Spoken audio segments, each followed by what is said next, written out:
A lot of life is perspective. We're given opportunities to be grateful. Maybe you should be grateful you have all these things to do. And rather than look at them as a burden, say, I'm grateful I have the opportunity to do this. By changing your perspective on the issues and the problems, you're going to change your outlook. You're going to change your ability to execute and your ability to do things.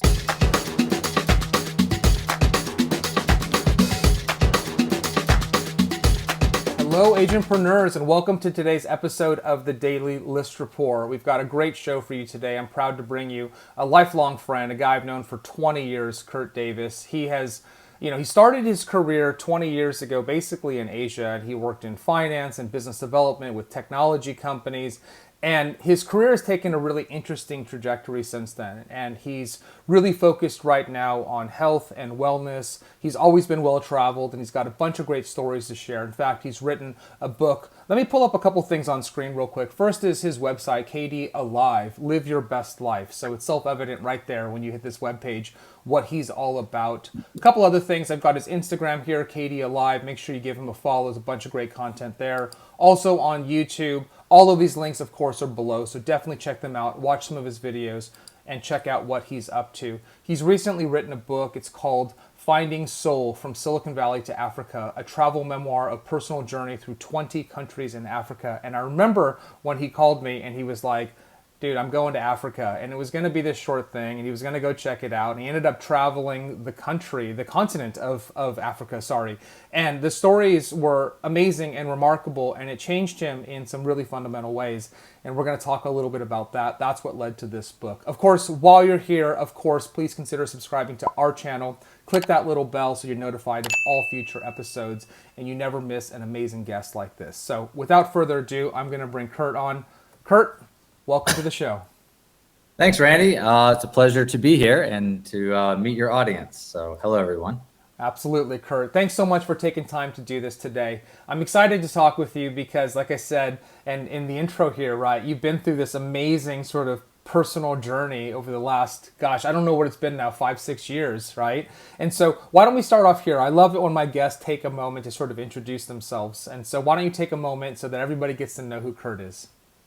Sure. Of course, there's a long, story here, and we'll keep it short. But as you said, we started off when we were younger in our early 20s, working in China when China was on its rise. And so I went out there and I got lucky and had a job in finance. And then I went to Shanghai and started learning Chinese and had a little company there. And that, they didn't go very far. But it got me into California, strangely, because of the technology connection. So I went back there to Silicon Valley and started working in finance, and then wanted to get back in the startup scene and kicked around a bit there, and eventually landed at a company called Boku, which I spent about 7 or 8 years at. And that experience gave me a pretty cool opportunity to build a company from ground up, call it from 0 to 200 people. And not only did I help expand in Europe, where I stayed in London a bit, but I also went to Asia, where I built out their Asian operations again. So that was my second rodeo in Asia. Mm-hmm. And then after that, I kind of hit a wall. I hit a personal wall. Everything just didn't feel right, and I wasn't very happy. I wasn't very happy with myself. I wasn't very happy with what I was doing, the impact I was making. I had several failed relationships that I couldn't figure out. I just felt things were just not going well. And so I decided to just pause, and I took a big pause and I said, okay, maybe I should work on myself. Maybe I should try to figure out some of these things that aren't working for me and figure out why. So I went off on a little journey and started to, travel a little bit around Southeast Asia. I went to a 10-day meditation retreat. I came back to the US and did some other programs that helped with your well-being and wellness. And I just started to get really into that area to say, hey, wow, like there's like a lot of facets, a lot of areas that I have overlooked or I just wasn't aware of that weren't good for my well-being, working too much. And then not only is it working too much, but why do you work so much? And what is it that pushes you to do that and not lead a balanced life?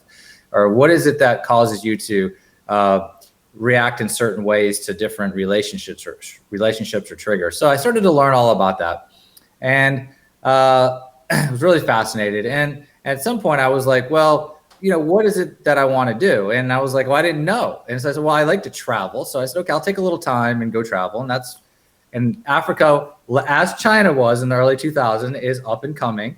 Yeah. There's a lot happening there. If you read the news, and it's not just nonprofit stuff, but it's also much for-profit stuff. And so I decided to go venture out there and volunteered at nonprofits. I taught entrepreneurship and business development at entrepreneurship centers that have popped up all over the continent, and use that as a means to travel, to meet people and to be at a place and hang out and get to know people. And it taught me a lot. And I started to blog about it. And I started to realize, wow, there's some really interesting ways they live their lives. They look at life that we don't, coming from the US and the Western world. And so I started to blog about it and write about it.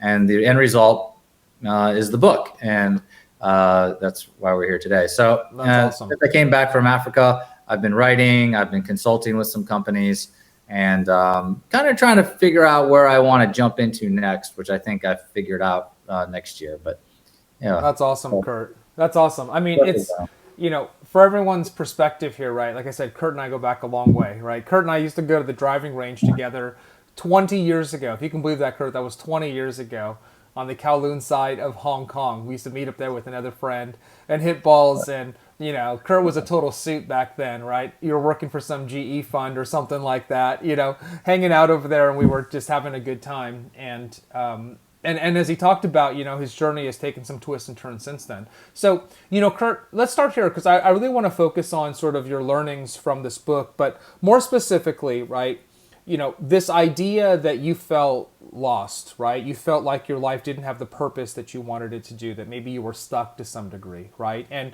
for a lot of people watching right now, the idea of going to Africa is crazy, right? Like, I couldn't do that. But that's your expression of it, right? Like, that's where you sort of found yourself, and that could happen anywhere. But talk a little bit about when you were sitting there one day and you're like, I'm going to go to Africa, and then talk a little bit about how that really transformed you. Like, how did you find your soul, so to speak, right, as the book says, in Africa? I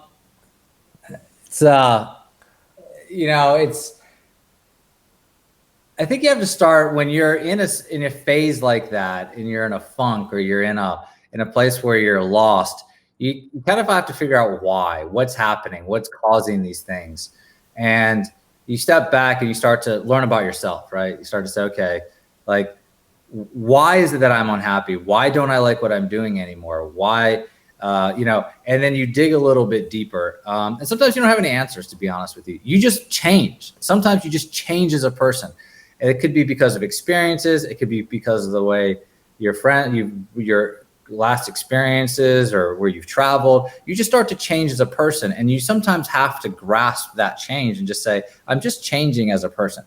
And so when I went out to Africa, I started to learn about kind of things that I probably didn't realize were in me. So I think, one thing that I saw was, there's three or four main themes in the book. I mean, there was a theme about entrepreneurship, but entrepreneurship that serves your community and helps people. Not always has to be for profit, right?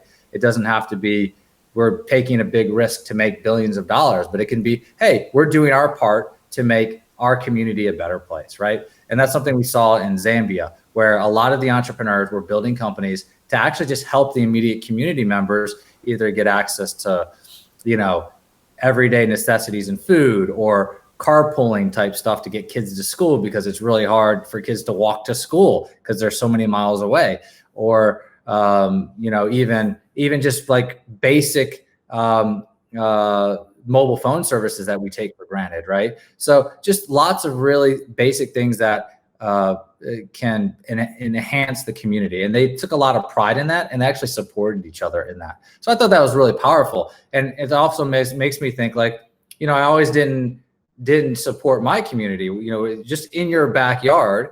If you don't have to go very far to see the inequalities in our country, or the inequalities in America, you don't have to go far. You can literally probably drive a mile or two from where you are, and you can find places to help out, right?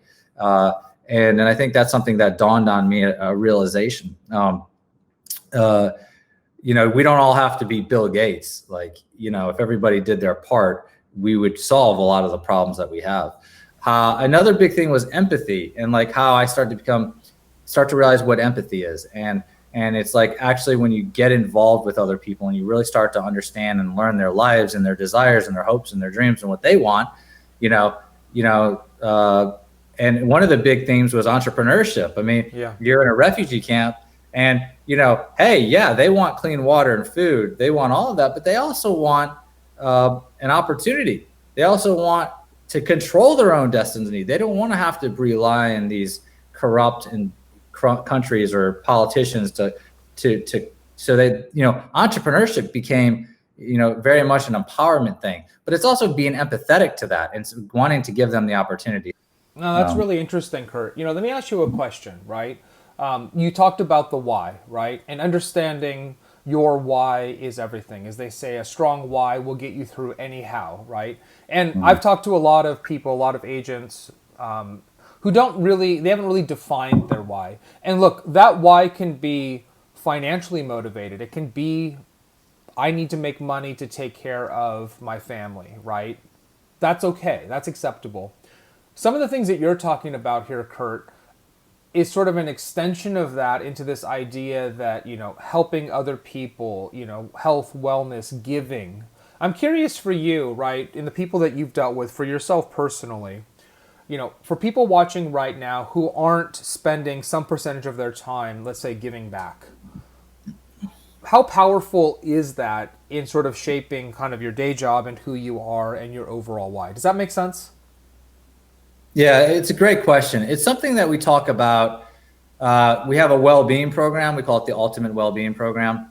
It's a program we're going to roll out very, very aggressively in the spring of next year. And so we'd love for you to take a look. But we talk about these things. We talk about the facets of well-being and wellness. And your facets might go from financial, you have to support your family. Sometimes you have to do things you don't necessarily want to do. Sometimes, like Oprah Winfrey once said, you have to do some things you want to do to earn the right to do the things you have to do some things you don't want to do to earn the right to do things you want to do. Sure. That was her thing. Absolutely. But you have sometimes obligations, and finance is important, and money is important, and stability is important. But you have to define that role with money, and where is enough, and where are you feel that you've achieved an amount where you can then start to work on other facets of well-being. Another facet of well-being is spirituality. In that category, we talk about giving to community. You can debate spirituality through religions and whatever else, but in our world, it's saying there is something bigger than yourself. We're all connected. Take part in that and give and do things that make you feel good. And if it's 10% of your time, it's 10% of your money. If it's some certain percent, but define it and do it, because you will you don't want to do things to receive things back, but you will feel more empowered and feel like you are helping others. It's in all the studies around well-being. People, the happiest people in the world are priests and volunteer workers. It's the craziest thing. They're probably some of the poorest people in the world, right? But they're the happiest because they dedicate their lives to that. Everyone's saying, well, what can I do to help, or what can I do to make things a little bit better? And the answer is just go spend time somewhere. Go to a boys and girls club. We live in a society now where there's just a ton of kids without dads. I don't know if you know this, but there's a tremendous amount of kids. There's more kids than my nieces and nephews have friends with no dads. Go be a dad to a kid for a while, right? Like, there's just a lot of things in our society that we need to work on, and you can do that right there. Sorry, Kurt, to that point real quick, I saw this thing recently. You may have heard of this, and I'll have to look it up, and we'll try to link to it. There's a YouTube channel that a guy started that is basically exactly for kids without fathers, and he makes all of these videos purely just to give back. And it's like how to tie your tie, right? I don't know, how to change the oil, right? It's all of the things, right, that are missing, and it's a really interesting opportunity. I think, to your point, there are more opportunities than ever with technology to give back, right, Kurt? You don't have to do it in traditional ways. in a small way, this show, right, that I've started that you're on right now was meant to give back to our agents, right? It's not about the money. And the people who come on the show, like yourself, are giving of their knowledge and their expertise, right, to help others. So it's pretty interesting. You're absolutely right. So, technology, there's lots of ways. I love to see this link, and I actually like to talk to that guy. But there's so many ways. I'll find it for you and I'll send it to you. And it's like, it's like planting, it's a seed, right? Once you plant it, it starts to grow, you start to water it, you start to feel different angles, and you start to, and it manifests inside of you and what you want to do next. And so, yeah, don't be too hard on yourself. Don't think too big, start small, do something that means something to you. And that's really the most important. Do something that means something to you, right? Absolutely. 100% anything. It could be anything. It could be helping other agents. Hey, there's some agents there's a lot of college kids right now who don't have jobs, who are looking for things. They're trying to get started. Go find 4 or 5 of them and coach them on being an agent and how great that opportunity is, right? Yeah, absolutely. Kurt, let me ask you a question about values, right? Again, I think a lot of people, because you get into the day-to-day of doing your job, doing your thing, they don't spend enough time, as I mentioned, thinking about their why and understanding it. I also think that most people don't take the time to sort of define their values. So can you talk a little bit about the importance of that? If you have any tips or tricks on how people can do that. Once you understand your foundation, again, I think you'll point yourself naturally in the right directions and the right opportunities. Yeah, right. I think you don't have to overthink it. That's one thing I've learned. When you define a why, it could be the first 2 or 3 things that come to your mind, right? Like, why well-being? Why was I doing this? I was interested in it. I wasn't very happy. I worked on it, made myself a little bit better. I thought other people could use the information, so I started it. It was that simple. Why did I go to Africa? Because I wanted to explore the last continent. There was no other reason. It wasn't economical. It wasn't because I wanted a new job. It was just, I wanted to see it. And that was it. And it was really hard to explain that to some people in Africa because they thought I had some great, I was trying to do venture capital. I was like, dude, I just want to hang out and check it out. So don't overthink the why. And I know, again, we read all these books and we listen to all these great people. You have this big why. Come on, just do something within your capabilities that's simple for you. And then your values are constantly changing. Values can also be what your roles are in life. Now, this is a tricky one. You might be a father and a brother, and you might be an agent entrepreneur, and you might be a coach, or you might be wanting to learn be a student. So you could have a lot of different hats. In essence, that's kind of how I shape values at that moment in time. So every kind of 3 or 6 months, I will define my roles or my hats, and I will put a percent next to those hats, and then I'll readjust them. And I might say, for 6 months I was a writer, and that was 70% of my hat. And then I was 20%, or 10%, gym rat, and 10% volunteering at this high school or teaching at stuff. So I would define my roles like that. And then those would change over things as the course of time changed. And so those were kind of how I looked at values. I mean, sometimes your family is there, you're raising kids, that's all there. So it's very important to know your roles, kind of put a number against it, and then try to work against that to see if you're satisfying those roles. Yeah. Interesting. Now that makes sense. By the way, Kurt, I did find this. I'm going to pull it up for everyone to take a look at as well. It's called Dad, How Do I? This is the YouTube channel. Practical Dadvice for everyday tasks. And if you can believe it, almost 3 million subscribers now. That's incredible. So, this is a great example of somebody, and I don't know his intentions, right? But saw an opportunity to give back, and what a great idea this channel is. So that's pretty cool. Kurt, as we sort of, Wow. It's amazing, right? Isn't that awesome? 3 million subscribers. I mean, this blows my mind. Yeah, it's We only have incredible. 56 These videos, opportunities like- are everywhere. It's tremendous, right? So I love that. I love that. And like I said, Kurt, for those of you watching, you've seen that on this show, right? You've seen person after person come on here and share their learnings, their expertise, their advice, most of the time without any sort of incentive for personal gain, right? This, for a lot of people, and I would argue the most successful people I know, this is how they give back. Kurt, I want to ask you maybe a couple more questions before we wrap up today. One of them is, this idea of developing purpose and meaning, in your career, right?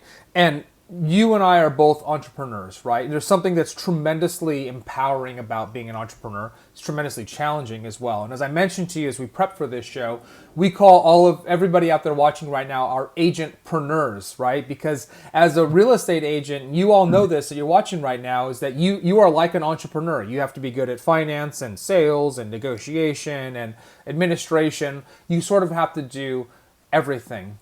And I'm curious for you, right, in the context of this book or otherwise, Kurt, this idea of empowerment through entrepreneurship, right? In other words, reframing for everybody watching that their role as an entrepreneur is one that is tremendously empowering and gives them lots of opportunities to sort of define which way they go. Are there any parallels or connections that you can draw from your experience as an entrepreneur for our real estate agents out there and how they might reframe the opportunity that they have in their jobs? They're not just real estate agents. They're so much more than that. So a bit of that is, I think, there's two things I would offer. I don't exactly know all of these things they do. And I know how in my experience, I can offer what I think. Yeah. First is, I look at how do I manage myself, right? Which is a hard task, especially if you have bad ADHD, because like you have all these things, and sometimes you have so many things you don't even know where to start. You're just like, I don't know what to do. So, when managing yourself, you have to figure out what are you good at, and what can you prioritize, right? So, I can prioritize this, and I'm good at this. These other things you're not so good at, you might, it's also worthwhile. Can you outsource them? Can you, maybe if there's so many agent entrepreneurs, maybe there's a business that can be built to outsource these tasks for these agentpreneurs. Like these are the two biggest headaches all of you have. Well, go start something that, helps all of you, to solve those problems. Right. Just thinking off the top of my head, but it's really how you manage yourself and what you think is the top priority to get done at that kind of month or 2 months, right? So I actually use two guides. I use a Panda planner. Okay. Which I work on every day. Okay. Which is this little book, Panda Planner. And then I also have a prioritization planner that helps me prioritize my tasks for the day.